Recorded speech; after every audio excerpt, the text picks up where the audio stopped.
करते सब संताप, हम तो बस इतना जानते आप सरीखे आप, हम तो बस इतना जानते आप सरीखे आप। कुंडलपुर के बड़े बाबा की, मूल नायक श्री शांतिनाथ भगवान की, परम पूज्याचार्य भगवान गुरुदेव शिक्षण विद्यासागर जी महामुनि राज की, परम पूज्य मुनि शिक्षण विमल सागर जी, अनंत सागर जी, धर्म सागर जी आदि समस्त 3 कम 9 करोड़ मुनि राजों की।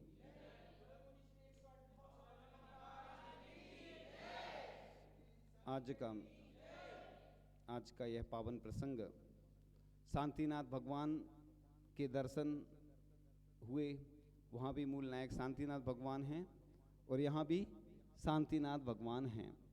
और शांतिनाथ भगवान के साथ साथ और भी प्राचीन प्रतिमाएं हैं पाषाण की, जो बहुत प्राचीन प्रतिमाएं हैं, जो कि ऊर्जामयी होती हैं, ऊर्जा देने वाली होती हैं, जीवन में ऊर्जा का संचार करती हैं, जिन दर्शन करने से व्यक्ति का रोम रोम पुलकित होता है, उसके साथ साथ पुण्य का अर्जन होता है। यानी जिस प्रकार से एक ट्रांसफॉर्मर होता है ना, वो कम ऊर्जा को परिवर्तित करके ऊर्जा को बढ़ा देता है, इसी प्रकार से ये मंदिर होते हैं। लेकिन जब मंदिर में कोई दोष आदि होते हैं तो उसका भी प्रभाव समाज आदि पे पड़ता है। इसलिए जिन मंदिर बड़ी ऊर्जा के केंद्र होते हैं, इसलिए आप लोगों को भगवान को ऐसा उच्चासन देना चाहिए जो मूल नायक हैं आपके। आप जितना भगवान को उच्च आसन देंगे उतने ऊपर आप भी उठते चले जाएंगे, क्योंकि आपने देखा होगा बड़े बाबा का जो मंदिर था कितना पुराना था, जीर्ण शीर्ण था, छोटा सा था। भजन में लोग गाते ना हमेशा, छोटा सा मंदिर बनाएंगे वीर गुण गाएंगे। तो फिर हमने इसमें सुधार कर दिया, हमने कहा सुंदर सा मंदिर बनाएंगे प्रभु गुण गाएंगे, क्योंकि अपन सब सक्षम होते हैं। और जब भी मंदिर बनाए जाते तो किसी एक व्यक्ति का दान नहीं लगता है, पूरी दुनिया के लोग उसमें सहयोग करते हैं। और अपन मंदिर पूर्वज तो हमारे बना गए हैं, लेकिन पूर्वज तो मंदिर बना गए हैं, लेकिन हम उस मंदिर की व्यवस्था भी करते हैं तो भी पुण्य का अर्जन। जिस प्रकार से जो हमारे पूर्वज मकान छोड़ गए, दुकान छोड़ गए, अब आप क्या कर रहे हो, उसकी सुरक्षा कर रहे हो, या फिर वो बदल के फिर से नया निर्माण करते हैं, नई वस्तु खरीदते हैं। इसी प्रकार से जो हमारे पूर्वज मंदिर बना के चले गए, वेदी बना के चले गए, हमने क्या किया, जैसे नई नई सरकार आती है ना, तो एक सरकार आती है बदल जाती है, तो फिर दूसरी सरकार नई आती है तो नया कुछ काम करती है। इसी प्रकार से यहाँ भी पीढ़ी दर पीढ़ी बदलती जाती हैं। क्या उन्होंने हमें जो मंदिर सौंप दिया है या जो मंदिर बना के चले गए, क्या हम उसका रंग रोगन भी नहीं कर सकते?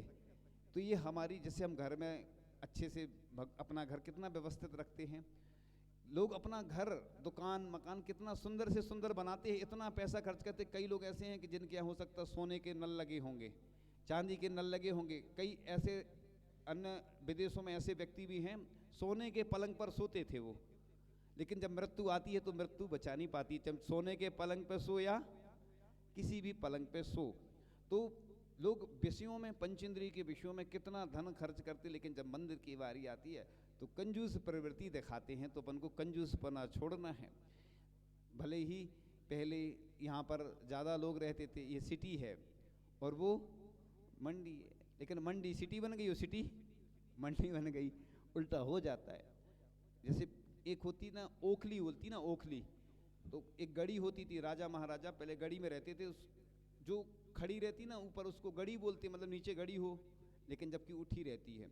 ऐसे ही उल्टा हो जाता है, ये काल का प्रभाव है।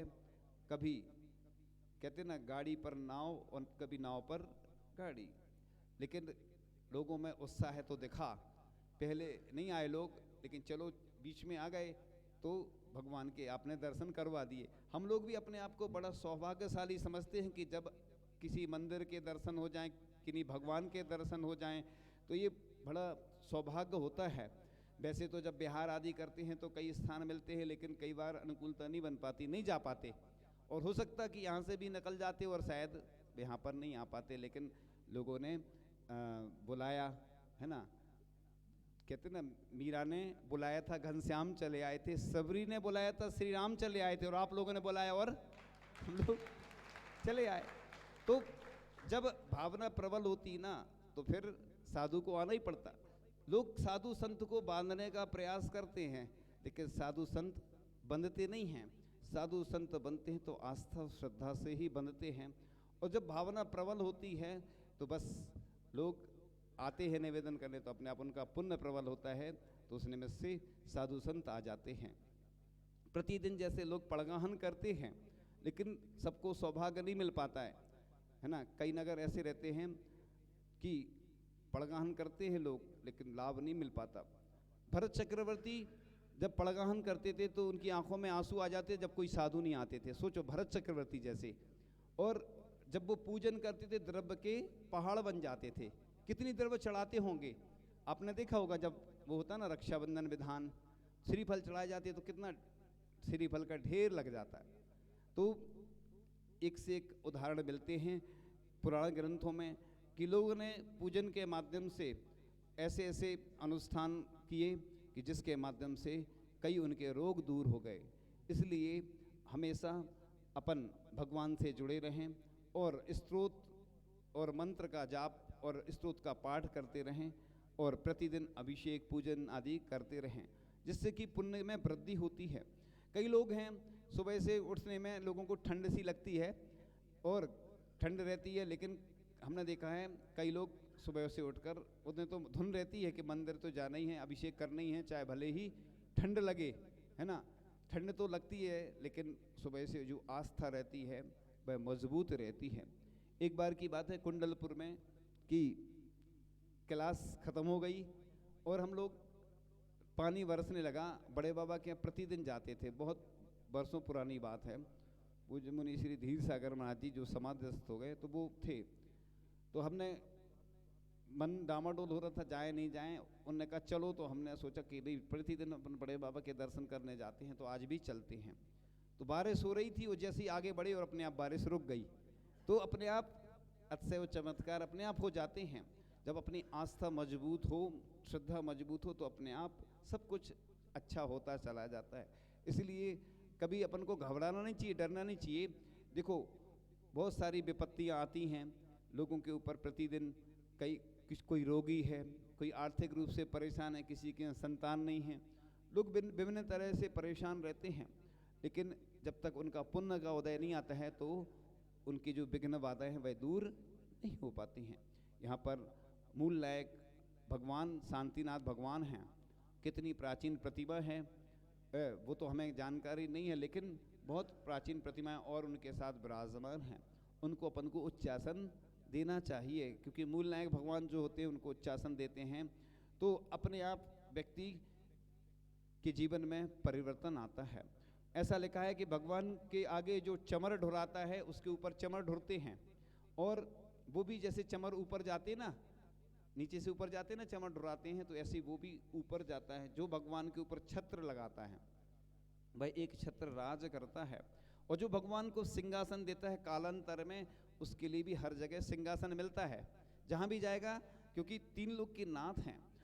यहाँ के लोग उतनी महिमा नहीं समझते हैं, लेकिन जहाँ के लोग समझते हैं महिमा, वो चांदी की बेदी बनवाते हैं भगवान के लिए, पूरी बेदी, और नहीं तो कमल तो बनवाते हैं कि हे भगवान आप सोने के कमल पर विराजमान होइए।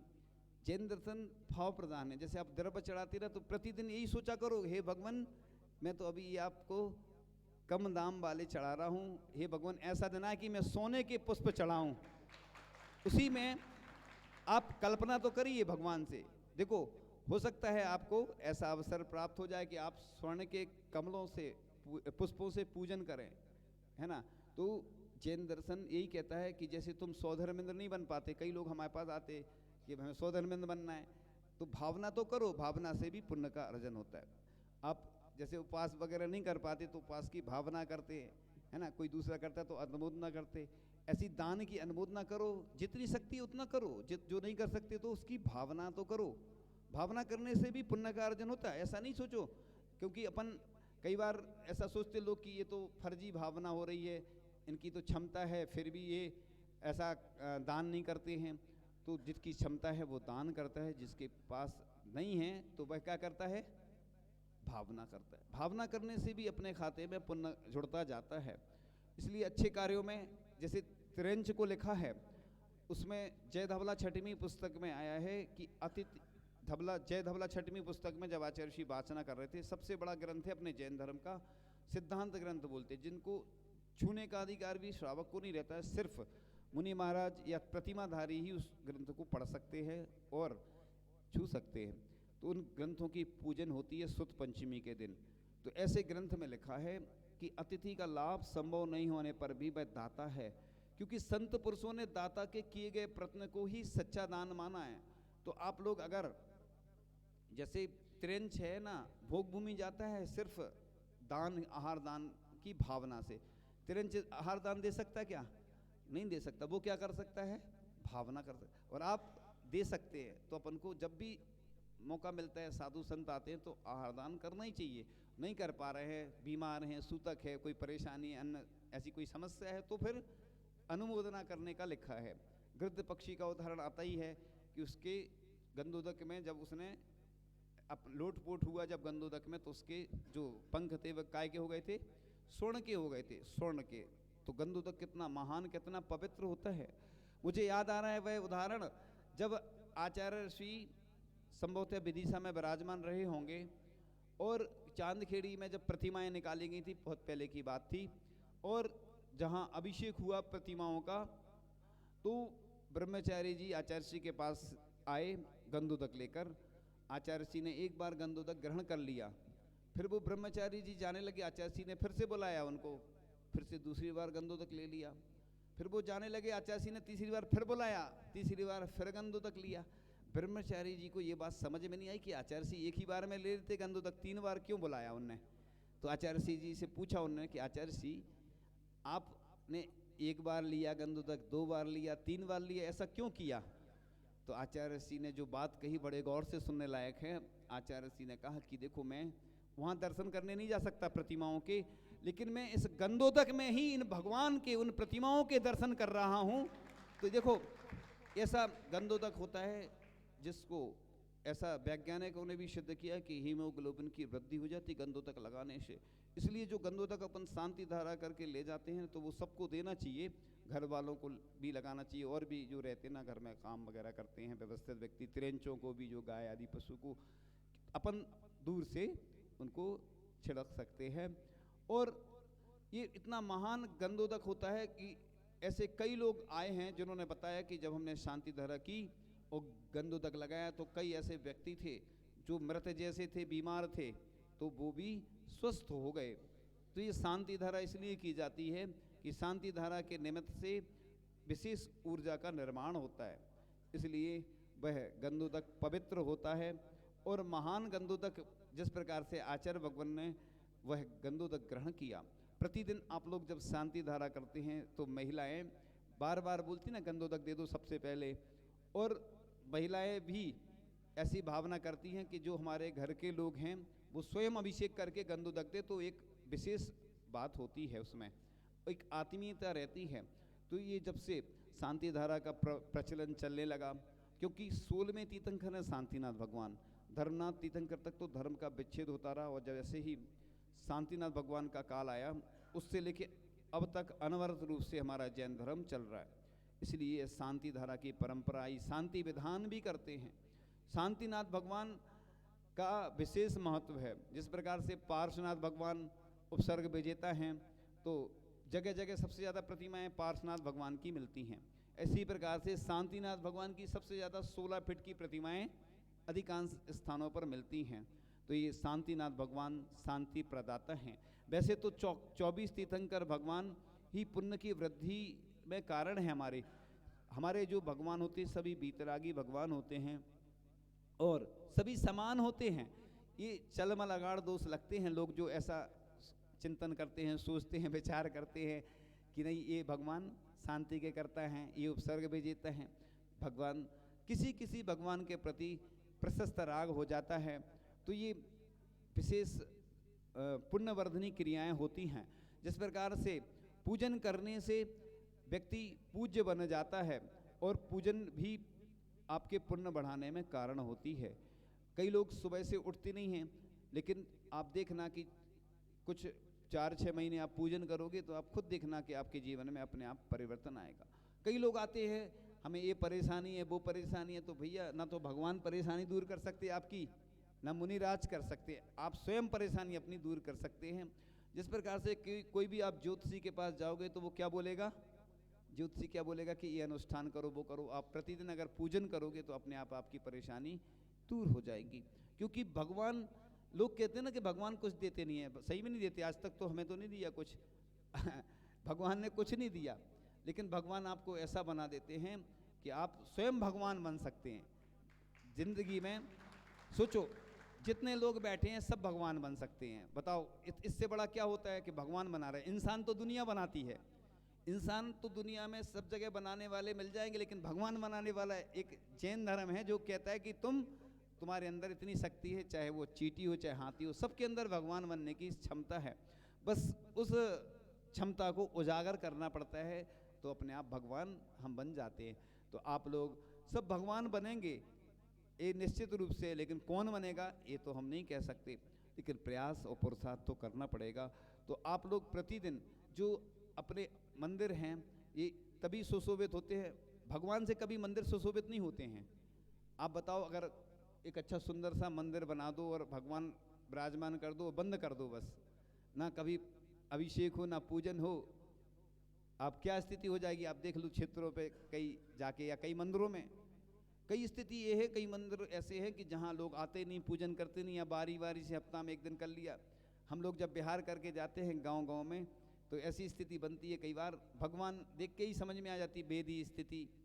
तो लोग जैसे जहाँ लोग होते हैं जिनकी आस्था श्रद्धा होती है, वैसे ही मंदिर होते हैं। तो मंदिर देख के हम लोग समझ जाते कि यहाँ के लोग कितने आस्थावान हैं, श्रद्धावान हैं, कितनी भक्ति पूजन करते हैं।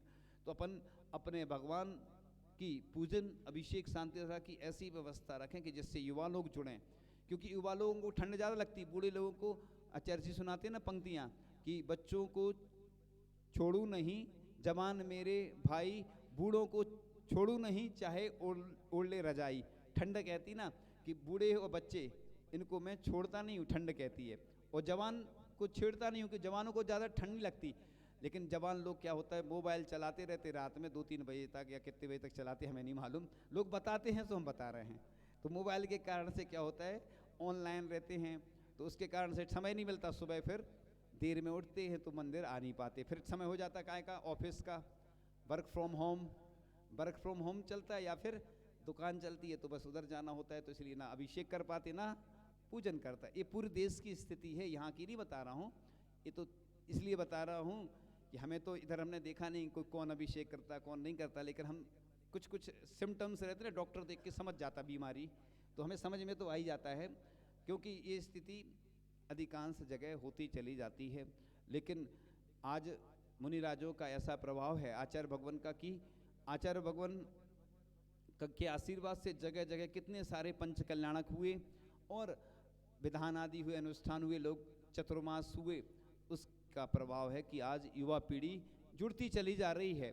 आपने देखा होगा जब भी दीक्षा होती है, ये तो अब चेंज हो गया थोड़ा सा पैटर्न आचार्य जी का कि अब वृद्धों को भी आचार्य जी दीक्षा देने लगे, नहीं तो पहले तो किसको देते थे, युवाओं को। और आपने देखा होगा कुंडलपुर में जब दीक्षा हुई तो छोटे छोटे छुल्लक थे, हमने तो सामने ही देखा, मतलब मालूम है, छोटे छोटे ब्रह्मचारी जिनको लाखों का करोड़ों का पैकेज मिलता था और विदेश में रहे, सर्विस छोड़कर आ गए। बताओ, और इधर आप लोग पैसे के पीछे भगवान को छोड़ देते, और उधर पैसे को छोड़ के उनने भगवान को पकड़ा, गुरुदेव को पकड़ा कि इनसे हमारा कल्याण होना, जिसको बैराग हो जाता है। हमारे तीर्थंकर कितना था बताओ, कितने हाथी थे, कितने घोड़े थे, कितनी संपत्ति थी, आपके पास है इतनी? बताओ, फिर सब छोड़ के और बैराग को धारण करके और मुनि पद धारण कर लेते। और सबसे बड़ी बात कि सब कुछ छोड़ के फिर सबके दूसरों के सामने फिर हाथ फैलाते आहार के लिए, ये भिक्षा वृत्ति कहलाती। जैन दर्शन में यही तो विशेषता है कि आप लोग थोड़ा सा वैभव मिल जाता तो उसमें ही फूल जाते हैं, और हमारे तीर्थंकर के पास सब कुछ था, लेकिन उन्होंने सब कुछ छोड़ के और बैराग को धारण करके इस दिगंबरी दीक्षा को अंगीकार किया, जैनेश्वरी दीक्षा को अंगीकार किया। तो जब हमारे तीर्थंकर, उनको भी तो ठंड लगती थी नहीं लगती थी? उनको भी गर्मी लगती थी, उनको भी भूख प्यास सब लगती थी, लेकिन थोड़ा सा कष्ट तो सहन करना पड़ता, कुछ पाने के लिए कुछ खोना पड़ता है। आप लोग कई बार सफ़र करते हैं तो ठंड सहन करते हैं, और भी कई कामों में जाते होंगे, जो ऑफिस में दुकान में, कई बार ठंड सहन करते, गर्मी भूख प्यास सब सहन कर लेते। भगवान के लिए आप थोड़ा सा सहन करके देखोगे तो आपके जीवन में अपने आप परिवर्तन आएगा, क्योंकि जिन जिन ने भी भगवान के लिए जो भी समर्पित किया है उनका उद्धार ही हुआ है। आचार्य श्री का हमने देखा है ऐसा अतिशय चमत्कार कि पहले जो लोग थोड़ा सा दान करते थे आज करोड़ों रुपए दान करते हैं। आपने सुना होगा, सब मालूम है आप लोगों को, क्योंकि आजकल सब चर्चा में रहता है, सब जानकारी रहती है कि कौन कितना क्या दान कर रहा है। तो आप देखो कि पहले का ज़माना क्या था कि लोग सूखे चावल बस चढ़ा देते थे द्रव्य में, ऐसे ही सस्ती सी द्रव्य, लेकिन आज लोग धीरे धीरे उन्नत होते चले जा रहे हैं और अच्छे से अच्छी द्रव्य भगवान को चढ़ाने लगे। और जितना आप भगवान से जुड़ोगे आप देखना कि आपकी जो कष्ट बाधाएं हैं सब भगवान दूर कर लेते हैं। कई बार आप रास्ते में जा रहे हो सकता है आपके साथ बहुत बड़ा एक्सीडेंट होना हो, कोई दुर्घटना होनी होगी और आप मंदिर में होंगे उस समय, तो वो दुर्घटना छोटे रूप में आके निकल जाएगी। हो सकता है मंदिर में कुछ थोड़ा सा चोट लग जाए आपको। जब भी कर्म आते हैं तीव्र, तो बस पुण्य अगर होता है प्रबल और द्रव्य क्षेत्र काल भाव के निमित्त से ही कर्म उदय में आते हैं, तो आप अगर मंदिर में होगे तो वो छोटे रूप में निकल जाएगा कर्म, और नहीं तो अगर बाहर होगे पाप के कार्य में लगे होगे तो हो सकता है कि तीव्र कई लोगों को घटनाएं घट जाती हैं। वर्तमान में फिर से वही स्थिति आने वाली है अब, है ना, जो पहले निकल चुकी है।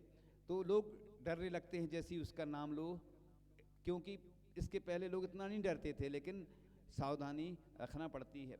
तो इसी प्रकार से अपने जीवन को उन्नत बनाना है। कोई भरोसा नहीं, कर लो सो काम और भज लो सो राम। जो काम कर लो, जो अच्छे काम कर लो तो बढ़िया है, नहीं तो जीवन का कोई भरोसा नहीं, कब किसके जीवन में शाम हो जाए। कितने लोग हमारे बीच से चले गए, बस अब स्मृति शेष रह जाती उनकी, बस फोटो में लिखा रहता ना स्मृति शेष, फोटो लग जाती, माला चढ़ जाती है। तो बस ऐसे ही जो अच्छे काम कर लेते हैं उनको लोग याद करते हैं। हजारों रोज जन्मते हैं, हजारों ही वे मरते हैं, कोई कोई यहाँ आकर के अच्छा काम करते हैं। हजारों लोग जन्म ले रहे हैं, मरण कर रहे हैं, लेकिन लोग उन्हीं को याद करते हैं जो अच्छे काम करते हैं। तो आप लोग प्रतिदिन के जो धार्मिक क्रिया है, चाहे जाप हो, चाहे अनुष्ठान हो, चाहे पूजन हो, चाहे शांति धारा हो, चाहे अभिषेक हो, आहार दान हो, इन सब क्रियाओं से मांगलिक क्रियाएं कहलाती हैं, पुण्य वर्धनी क्रियाएं हैं। इन क्रियाओं से जुड़ेंगे तो आपके जीवन में देखना चमत्कार होंगे, अतिशय होंगे। लोग कहते हैं कि भगवान के अतिशय होता है, भगवान के कभी अतिशय नहीं होते, ना चमत्कार होते हैं। जब कोई भक्त अभिषेक करता है बड़ी श्रद्धा भाव से, भक्ति भाव से, और कोई विशेष प्रतिमा होती है, जब देव लोग निकल रहे होते हैं उनको दिख जाता है वो, तो फिर वो आके कुछ ऐसा करते हैं जिससे कि यहाँ पर भीड़ उमड़ जाए, तो अपने आप फिर अपन कहते हैं ना कि यहाँ पे अतिशय हो गया, यहाँ चमत्कार हो गया। तो भक्ति के माध्यम से हुए। आपने देखा होगा कि जब जब भी जहाँ ताले टूटे हैं, चाहे वह हनुमान ताल हो जबलपुर का, पहले जबलपुर के हनुमान ताल में ताले लगते थे, है ना, मंदिर में, लेकिन जब से भक्तांबर का पाठ 24 घंटे चलने लगा उस मंदिर में कभी भी ताले नहीं लगते हैं, ताले टूट ही गए। भक्तांबर का प्रभाव से है, चमत्कार है कि ताले लगते ही नहीं हैं। टूटना तो अलग बात है, छूट ही गए ताले। 24 घंटे खुला रहता है मंदिर और भक्तांबर का पाठ 24 घंटे चलता रहता है। ये प्रभाव होता है भक्तांबर का। वहाँ के आदिनाथ भगवान हैं, आपने दर्शन किए होंगे। तो इस प्रकार से चाहे मानुतुंग आचार्य रहे हों, चाहे आचार्य समंतभद्र स्वामी रहे हों, आचार्य समंतभद्र स्वामी, उनने भी जब भक्ति की, स्वयंभू स्तोत्र 24 तीर्थंकर भगवान की रचना की, तो जैसे ही चंद्र प्रभु भगवान की स्तुति की तो अपने आप एक चंद्र प्रभु भगवान की स्फटिक की प्रतिमा प्रकट हुई, है ना। तो इस प्रकार से अतिशय चमत्कार होते जाते हैं। एक छोटी सी चिड़िया थी, जंगल में आग लग गई, वो बूंद बूंद करके पानी ला रही थी, बुझाने की कोशिश में लगी हुई थी। इतने में जंगल के पशु पक्षियों ने चिड़िया से कहा, तू मूर्ख है क्या, कुछ बूंद पानी से आग बुझेगी क्या? तो चिड़िया ने जवाब दिया, आग बुझे या ना बुझे, जब भी इतिहास लिखा जाएगा मेरा नाम आग जलाने वालों में नहीं बुझाने वालों में आएगा। तो इसी प्रकार से आप भी छोटा सा दीपक बन के, छोटी चिड़िया बन के काम कर सकते हैं। आपके जीवन में सुख शांति समृद्धि आए, आप निरोगी रहें, आपको कोई रोग नहीं हो। इन्हीं भावनाओं के साथ कि आपका जीवन अच्छा बने और आप भगवान से जुड़े रहें, विभिन्न माध्यम से अनुष्ठान से जुड़ के अपने जीवन को परिवर्तित करें। इन्हीं भावनाओं के साथ परम पूज्य आचार्य भगवान गुरुदेव श्री ईश्वर विद्यासागर जी महामुनि राज की। कोई भी फल रखते हैं आप इलायची से लेकर के श्रीफल तक, जो आपकी शक्ति हो, एक फल उसमें जरूर होगा आपके द्रव्य में। कितने लोग तैयार हैं? इलायची से लेकर के श्रीफल तक, जिसकी जो शक्ति हो। बहुत अच्छा, बहुत अच्छा, बहुत अच्छा, बहुत अच्छा। एक नियम ये हो गया। अगर सुनो, अब ये प्रतिदिन का नियम है, किसी दिन नहीं चढ़ा पाए तो अगले दिन डबल चढ़ाना। जैसे आप कहीं जा रहे हो और एक सप्ताह के लिए जा रहे हो, तो भैया अगर आप मंदिर आदि नहीं मिल पा रहा है तो यहाँ कह जाओ भैया हमारी तरफ से एक बादाम या एक श्रीफल, एक जो भी फल है आप प्रतिदिन हमारी तरफ से चढ़ाना। और अगर नहीं चढ़ा पाए तो फिर वापस आकर के भगवान से क्षमा करना, भगवान 7 दिन हो गए आपको नहीं चढ़ा पाए, आज मैं ये 7 श्रीफल आपको चढ़ाता।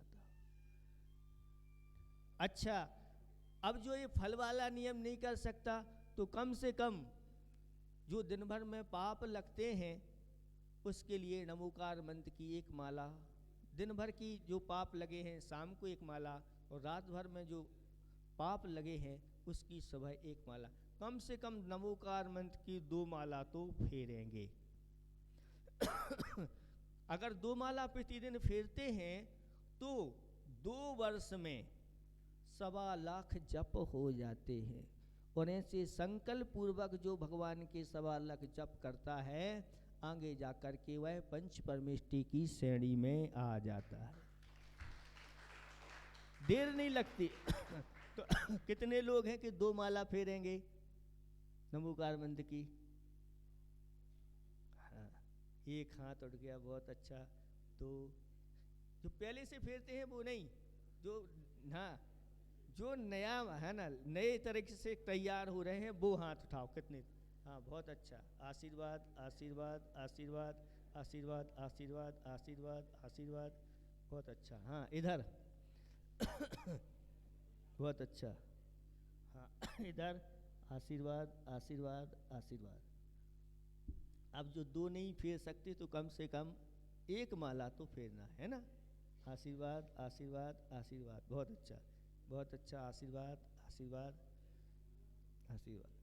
अगर हाँ हाँ, बहुत अच्छा। कुछ माल यहाँ बिक रहा है ना। देखो, जब दुकानदार की कुछ माल बिकता है तो फिर अगली हाट जब लगती है तो विचार करता है कि वहाँ सिटी में भी हमारा माल बिकेगा।